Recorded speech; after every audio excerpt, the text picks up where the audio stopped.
Lucknow hard working boy गरीब का free canteen. Lucknow के गांव में मुकुल कहकर एक आदमी था। वो एक अनाथ आश्रम में कुछ लोगों के साथ मिलकर जी रहा था।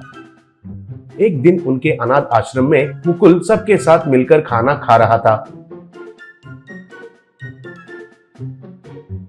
इतने में इधर आया वार्डन बिरजू से मुकुल, ये क्या है? ये खाना है क्या? तुमको थोड़ा सा भी बुद्धि है कि नहीं? इन भिखारी अनाथ लोगों को एक ही नॉनवेज आइटम ही देते हो क्या? कम से कम 4 आइटम्स रहना चाहिए ना? क्यों, तुम्हें समझ में नहीं आ रहा है क्या? कहा। तब बिरजू, देखो बाबू, तुम्हारे दादा इस जगह को दान किए थे, इसलिए तुम्हें जेल रहा हूँ। अगर तुम जैसे पूछा वैसे किया तो हमारे गाँव का सिग्नल है ना, 4 साल के पहले से उधर भीख मांगना कब का शुरू किया होता। कहा। तब मुकुल, ए बिरजू, मैं कौन हूँ वो भी जानते हुए इतना अहंकार दिखाते हो? मैं लखनऊ का किंग राजा भूषण वर्मा का पोता हूँ। कहा। तब बिरजू, बाप रे, तुम्हारे कहानियां फिर से शुरू मत करो भाई। तुम्हारा दादा और परदादा वाले जो संपत्ति गवाए थे वो स्टोरी बिल्कुल नहीं शुरू करो। हर रोज तुम्हारा ये कहानियां सुन सुनकर मेरे कान में से खून भी निकल रहा है। और एक बात, तुम्हारा बगल में रहने वाले सारे गधे जैसा है ना, उनको कुछ काम करने के लिए कहकर तुम्हारा सहायता करने के लिए कह सकते हो ना। ऐसे बैठकर खाएंगे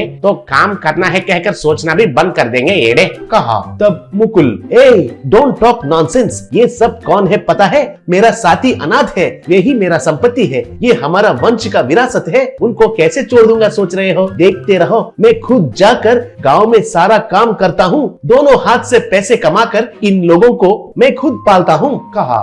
ये सुनकर उधर खाने वाले सब लोग तालियां बजाए। ऐसे बाहर जाकर मुकुल गांव में बहुत काम, जैसे कि इलेक्ट्रिक काम, मिट्टी उठाने का काम, चाय बेचने का काम, होटल में काम, ऑटो चलाना, मैकेनिक का काम, ऐसे उसे जो भी आता है वो सारे काम करके शाम तक कुछ पैसे इकट्ठा करने लगा।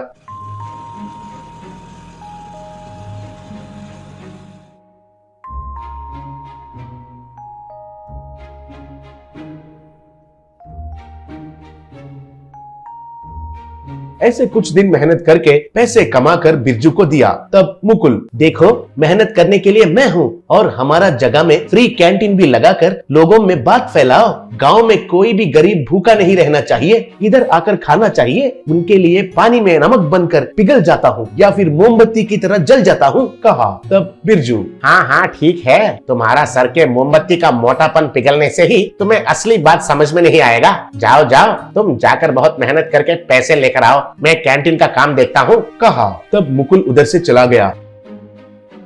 ऐसे हर दिन मुकुल बहुत मेहनत करके पैसे कमाकर लाकर देने लगा।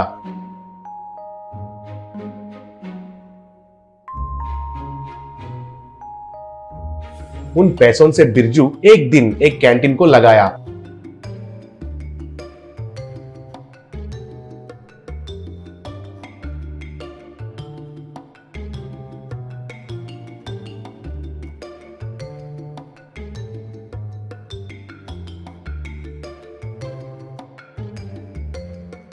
वो कैंटीन गरीब वालों के लिए है कहकर अभियान भी किया। फिर भी गरीब वालों के साथ साथ सड़क पर जाने वाले हर आदमी उस कैंटीन में आकर मुफ्त में खाना खाने लगे। ऐसे देखते देखते ही थोड़े ही देर में पूरा खाना खत्म होने लगा। एक दिन मुकुल उसका अनाथ आश्रम में आया। तब उधर रहने वाले अनाथ सारे Mukul down down, Mukul down down कहकर चिल्लाने लगे। वो देखकर मुकुल से बिरजू, देखा ना, दान करना, इन लोगों का अराजकता। लोगों को मुफ्त में खाना खिला रहे हैं ना। इन नमूनों को हर रोज नॉनवेज नहीं मिल रहा है कह रहे हैं, बाहर वालों को खाना ही नहीं खिलाने के लिए कह रहे हैं। और ये नमूने एक नया डिमांड पूछ रहे हैं, खाने के बाद सही से डाइजेस्ट नहीं हो रहा है कहकर सबको एक मोबाइल फोन चाहिए कहकर पूछ रहे हैं। और गेम्स खेलने के लिए हर एक का अकाउंट में 10,000 रुपए देने के लिए पूछ रहे हैं। ये सब उनको दोगे या फिर अभी इनको इधर से मार के भगा दोगे? तुम्हारी मर्जी। कहा। तब मुकुल, सच में मामू, अब मुझे बात समझ में आ रहा है। असली गरीब ये नहीं है, असली गरीब वालों को सच में मदद करना है। पहले इधर से एक एक नमूना को पकड़कर पीट पीट कर भगा देते हैं कहकर बगल में छड़ी लेकर उन लोगों को मार के उधर से भगा दिया। बाद में मुकुल असली गरीबों के लिए एक कैंटीन लगाकर उनका भूख मिटाने लगा।